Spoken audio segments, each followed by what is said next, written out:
करना। एक बात बताना, इसमें कितने लोग ऐसे हैं जो मोबाइल पर YouTube या फेसबुक देखते हैं? ईमानदारी से हाथ खड़े करना।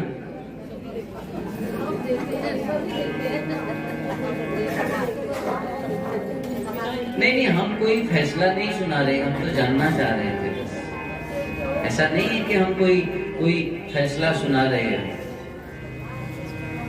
आजकल इसमें से एक बात बताइए, कितने लोग ऐसे हैं जो बागेश्वर धाम महाराज को जानते हैं? अब विषय की बात आई तो अब ज्यादा चिंता नहीं है ना, इतने ही लोग जानते हैं बस। तब भी दो हाथ खड़े कर लो कम से कम, हमको तो ज्यादा लगेंगे। अच्छा, एक बात बताना, ईमानदारी से कहना, आप लोगों को क्या लगता है कि वो बाबा जी धर्म का प्रचार कर रहे हैं या धर्म के प्रति नाटक कर रहे हैं? प्रचार कर रहे हैं ना। और आपको पता है पिछले 2 से 3 दिनों से क्या हो रहा है देश में? कुछ विरोधी हैं सनातन धर्म के। हम इसी स्थान पर बैठकर कह रहे हैं, कोई एक संस्था है, कहाँ रायपुर या नागपुर में कहीं कोई एक संस्था है जिसने अपना नाम रखा है अंधश्रद्धा उन्मूलन समिति। और जो आजकल बागेश्वर धाम महाराज जी को अनेक प्रकार की बातें कर रहे हैं, उनके लिए कोई मुखिया है, मैं ज्यादा तो नहीं जानता, कोई मानव उनका नाम है। पहले तो मैं आपको सच बताऊं, मानव नाम होने लायक वो व्यक्ति है ही नहीं। ऐसे मानव माने जो धर्म की रक्षा करे, वो मानव है। उस धूर्त का नाम पता नहीं किसने मानव रख दिया। और हम आपको सच बताएं, सनातनियों की जिम्मेदारी है, हम इस व्यासपीठ से भी कह रहे हैं, एक सनातनी होने के नाते और धर्म का जब तक बागेश्वर महाराज प्रचार कर रहे हैं तब तक हम कह रहे हैं, डंके की चोट पर उनके साथ हैं। कितने मानव आ जाएं, कितने प्रश्न पूछ लें, उससे कुछ नहीं होने वाला। और आप लोगों को समझना पड़ेगा, ये आज की बात नहीं है, ये रोज ऐसा हुआ है सनातन धर्म के ऊपर। जब भी कोई हमारा प्रचारक खड़ा होता है, जब भी कोई ऐसा व्यक्ति जो अपना सब कुछ छोड़कर सनातन धर्म की सेवा करने आता है, ये दुष्ट लोग चारों तरफ से बंधन लगाकर उसको रोकने का प्रयास करते हैं। हम तो व्यासपीठ से कह रहे हैं, महाराज जीवन भी त्यागना पड़े ना अगर, तो तब भी बागेश्वर महाराज के साथ खड़े हैं। खूब धर्म का प्रचार करिए, हम साथ में हैं महाराज। कौन होता है वो मानव जिसने ये समिति बनाई, ये अंधश्रद्धा उन्मूलन समिति? अगर वास्तव में मानव होता तो गौ हत्या बंद करने के लिए समिति बनाता। सनातन धर्म के ऊपर जो अत्याचार हो रहे हैं, इनकी रक्षा के लिए वो समिति बनाता। वो धूर्त पाखंडियों के बीच में फंस कर एक सनातनी पुत्र को, एक सनातनी वीर को, एक बजरंगबली के सेवक को सबकी नजरों में गिराना चाहता है। परंतु हम भी व्यासपीठ से कह रहे हैं, जितना प्रयास कर लो, हम तारे की तरह, सितारे की तरह अपने सर माथे बिठा कर रखेंगे बागेश्वर धाम। कर लो जिसको जो करना है, बिगाड़ लो महाराज जो बिगाड़। ये हमको समझना पड़ेगा। ये हमारे भगवान के प्रति ना रोज हमको भ्रमित कर देते हैं। हमारे कृष्ण की लीलाओं को आप श्रवण करना, जैसी बाल लीलाएं हैं, और जो सनातन धर्म का पालन करने वाला है, जो हिंदू है, क्या उसके लिए मुक्ति कठिन है?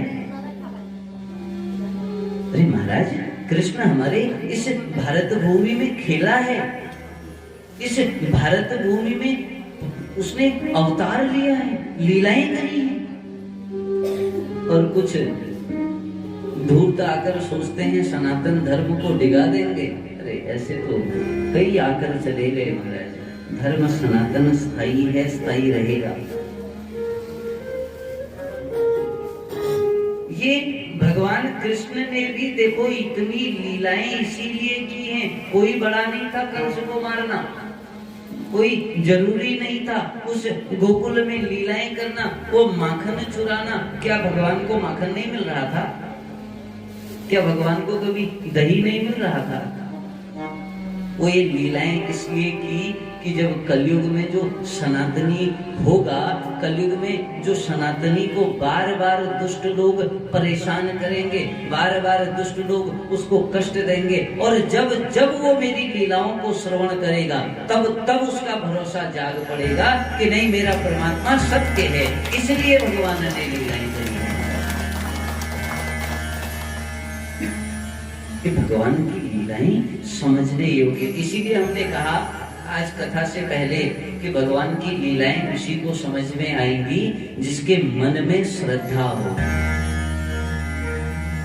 सुनने के भी कई तरीके हैं ना, कई लोग तो कई जगह कथाओं में ये देखने आते हैं, अरे व्यास जी कैसा सुना रहे।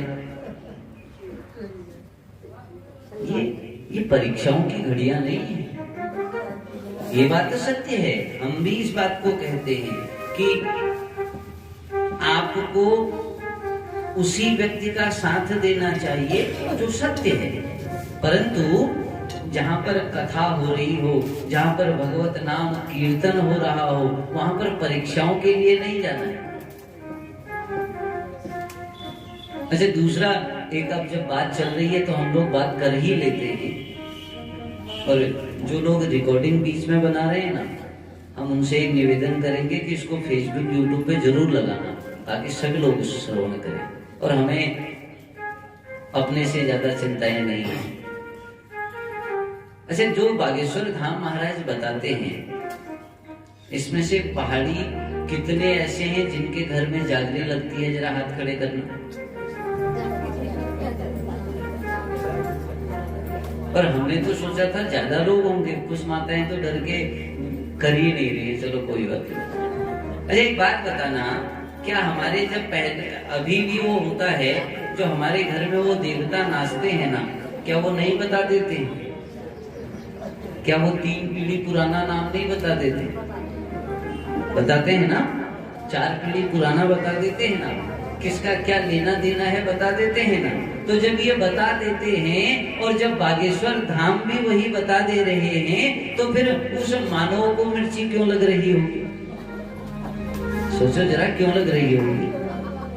उसका जा क्या रहा होगा? और हम उस मानव को सरेआम चैलेंज करते हैं। आपके इस स्थान का नाम क्या है?